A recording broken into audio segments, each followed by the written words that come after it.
India गठबंधन के वरिष्ठ नेता खारगे जी,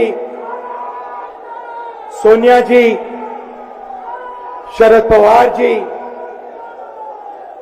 भगवंत मान जी, चंपा सोरेन जी, अखिलेश यादव जी, तेजस्वी यादव जी, सीताराम येचुरी जी, फारूक अब्दुल्ला जी, डी राजा जी, भट्टाचार्य जी, महबूबा मुफ्ती जी, डेरेक ओब्रायन जी, कल्पना सोरेन जी, त्रिची सिल्वा जी, सुनीता केजरीवाल जी, देवराजा जी, तिरुतोल जी, खुर्रम अनीस उमर जी, और स्टेज से मैं केजरीवाल जी और सोरेन जी का भी नाम लेना चाहता हूं, क्योंकि वो आज यहां है नहीं, मगर दिल में हम सब एक साथ खड़े हैं। भाई और बहनों, इंडिया गठबंधन के कार्यकर्ताओं, आप सबका यहां बहुत बहुत स्वागत, नमस्कार।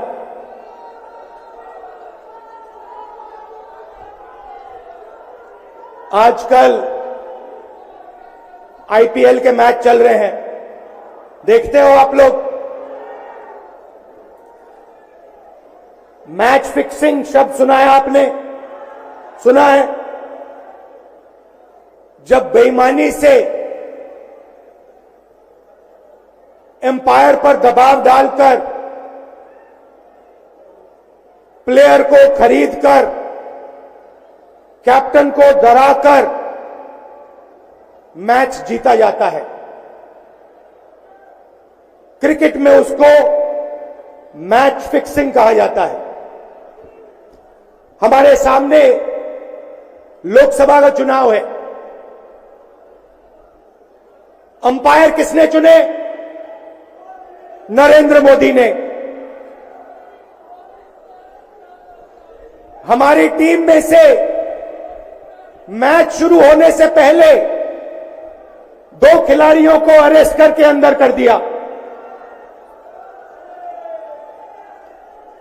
तो भाई और बहनों, ये जो चुनाव हो रहा है, नरेंद्र मोदी जी इस चुनाव में मैच फिक्सिंग करने की कोशिश कर रहे हैं। ये जो उनका 400 सीट का नारा है, ये बिना ईवीएम के, बिना मैच फिक्सिंग के, बिना सोशल मीडिया और प्रेस पर दबाव डालकर खरीदकर, ये 180 पार नहीं होने जा रहा है। सब मिलाकर आप देखिए, कांग्रेस पार्टी विपक्ष की सबसे बड़ी पार्टी है। हमारे सारे के सारे बैंक अकाउंट बंद कर दिए गए हैं। चुनाव के बीच में देश की सबसे बड़ी ऑपोजिशन की पार्टी के सारे अकाउंट बंद कर दिए। हमें कैंपेन चलाना है, हमें लोगों को प्रदेशों में भेजना है, पोस्टर लगवाने हैं। सारा का सारा जो हमारे रिसोर्सेज हैं, बैंक अकाउंट बंद कर दिए गए। तो ये कैसा चुनाव हो रहा है? नेताओं को धमकाया जाता है, पैसे देकर सरकारों को गिराया जाता है, नेताओं को जेल में डाला जाता है। केजरीवाल जी को, सोरेन जी को ये पूरी की पूरी मैच फिक्सिंग करने की कोशिश की जा रही है। और ये मैच फिक्सिंग सिर्फ नरेंद्र मोदी नहीं कर रहे हैं, ये मैच फिक्सिंग नरेंद्र मोदी और हिंदुस्तान के 3-4 सबसे बड़े अरबपति मिलकर कर रहे हैं। यह सच्चाई है। और यह मैच फिक्सिंग क्यों हो रही है? भाइयों और बहनों, इसका सिर्फ एक लक्ष्य है कि हिंदुस्तान का संविधान, जिसने इस देश के गरीब लोगों को भविष्य दिया, सपने देखने का हक दिया, उस संविधान को हिंदुस्तान के गरीब जनता से के हाथ से छीनने के लिए यह मैच फिक्सिंग की जा रही है।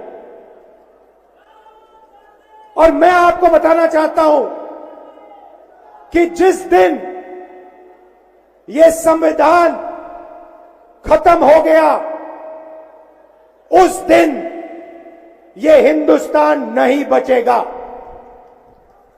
इसको पुलिस से, धमकी से नहीं चलाया जा सकता है।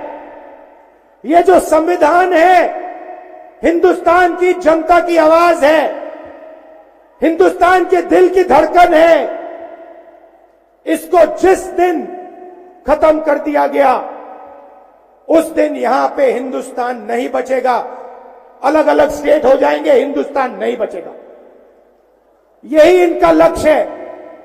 ये सोचते हैं कि संविधान के बिना धमकाकर, डराकर police, CBI, ED, income tax department के साथ देश चलाया जा सकता है। ये सोचते हैं मीडिया के बिना देश चलाया जा सकता है। आप मीडिया को खरीद सकते हो, आप मीडिया को दबा सकते हो, आप मीडिया के रिपोर्टर्स का मुंह बंद कर सकते हो, मगर आप हिंदुस्तान की आवाज को नहीं दबा सकते हो। इस आवाज को कोई नहीं दबा सकता। दुनिया में कोई ताकत नहीं है जो इस आवाज को दबा सकती है। भाइयों और बहनों, बीजेपी के एमपी ने कहा कि जैसे ही हम चुनाव जीतेंगे, मैच फिक्स करके 400 सीटें जीतेंगे, वैसे ही हम संविधान को बदल देंगे, संविधान को रद्द कर देंगे। ये ऐसे ही नहीं बोला गया। ये टेस्ट करने के लिए, आइडिया टेस्ट करने के लिए बीजेपी के एमपी ने बोला है। ये लड़ाई संविधान को बचाने की लड़ाई है। जैसे अखिलेश जी ने कहा, संविधान चला जाएगा,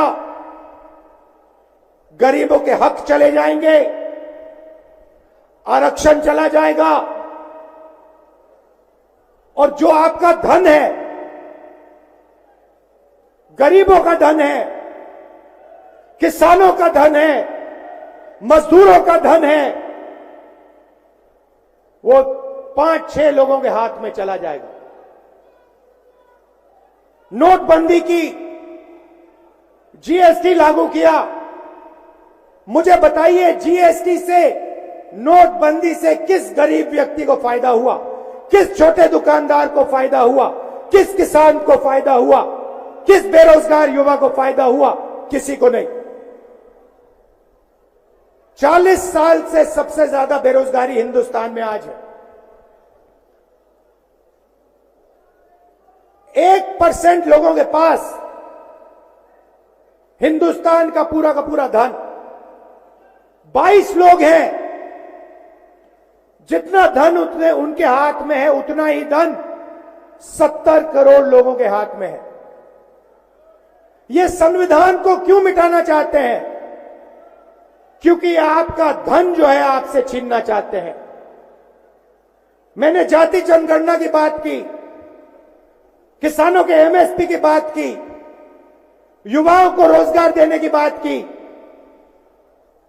यही देश के सामने सबसे बड़े मुद्दे हैं। मगर एक बात याद रखिए, अगर आप लोगों ने पूरे दम से वोट नहीं दिया तो इनकी मैच फिक्सिंग कामयाब हो जाएगी। ये आप भूलिए मत। और जिस दिन मैच फिक्सिंग कामयाब हो गई, उस दिन आपका संविधान, हमारा संविधान खत्म हो जाएगा। जिस दिन संविधान खत्म हो गया, उस दिन हिंदुस्तान के दिल पर एक बहुत बड़ी चोट लगेगी। तो ये जो चुनाव है, ये चुनाव कोई मामूली चुनाव नहीं है। ये चुनाव हिंदुस्तान को बचाने का, संविधान को बचाने का, और जो गरीबों का हक है, किसानों का हक है, पिछड़े वर्गों का, दलितों का, आदिवासियों का, गरीब जनरल कास्ट के लोगों का हक है, उसको बचाने का हक है, उसको बचाने का चुनाव है। यह बात आप याद रखिए, क्योंकि अगर यह चुनाव जहां मैच फिक्सिंग की जा रही है, वो पूरे देश को दिख रहा है, बीजेपी के लोग कह रहे हैं। कल में से एक व्यक्ति मिलने आया, मुझे कहता है मैं ट्रेन से आया, मेरे साथ बीजेपी के कार्यकर्ता बैठे थे, उन्होंने कहा कि कुछ ना कुछ गड़बड़ है। यह सच्चाई है। इलेक्शन कमीशन के लोगों को नरेंद्र मोदी जी ने बैठाया, दो नेताओं को, दो चीफ मिनिस्टरों को जेल में डाला। चुनाव से कुछ ही महीने पहले अगर डालना था तो 6 महीने बाद डाल देते, 6 महीने पहले डाल देते। नहीं, चुनाव से 2-3 महीने पहले 2 चीफ मिनिस्टर को डालना था। आपने हमारे बैंक अकाउंट बंद किए। बैंक अकाउंट बंद करने थे, 6 महीने पहले करते, 1 साल पहले करते, 6 महीने बाद करते, कोई फर्क नहीं पड़ता। आप चाहते हो कि विपक्ष चुनाव ना लड़ पाए, और इसीलिए आपने कांग्रेस पार्टी के बैंक अकाउंट रद्द किए, आपने इलेक्शन कमीशन में अपने लोग बैठाए, आप जुडिशरी पे दबाव डाल रहे हो, क्योंकि आप चाहते हो कि मैच फिक्स हो, संविधान रद्द किया जाए और आप सत्ता में रहो। मगर भाई और बहनों, मैं सच बोलता हूं, और मेरी बात आप अच्छी तरह सुन लो। अगर हिंदुस्तान में मैच फिक्सिंग का चुनाव बीजेपी जीते और उसके बाद संविधान को उन्होंने बदला, तो इस पूरे देश में आग लगने जा रही है। जो मैंने कहा याद रखो, ये देश नहीं बचेगा। ये चुनाव वोट वाला चुनाव नहीं है। ये चुनाव हिंदुस्तान